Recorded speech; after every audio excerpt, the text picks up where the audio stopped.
25-30 సంవత్సరాల కంటే ముందు 95లో నేను ఒక ఆలోచన, భవిష్యత్తు ఏ విధంగా ఉండబోతుందని ఒక ఆలోచన చేశాను. నాలో ఒక చిన్న పొరపాటు ఉంటుంది, ఎప్పుడు కూడా ముందు ఆలోచిస్తా ఉంటా దూరదృష్టితో.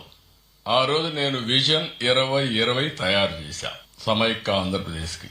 అందరూ నన్ను ఎగతాళి చేశారు. 420 అన్నారు, ఈయనకేమీ రాదన్నారు, ఈయన చేసేదంతా వేస్ట్ అన్నారు.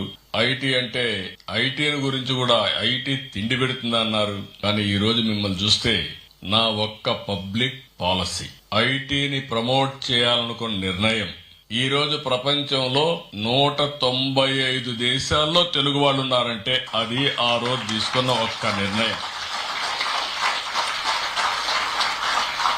ఇలాంటి అనేక నిర్ణయాలు చేశాం. ఎప్పుడు కూడా మీరు గుర్తుపెట్టుకోవాల్సింది, ఒక పబ్లిక్ పాలసీ ఒక డెడ్లీ కాంబినేషన్. పబ్లిక్ పాలసీ చేయడమే కాదు, దాన్ని అమలు చేయాలి, ఎగ్జిక్యూషన్ కూడా చేయాలి.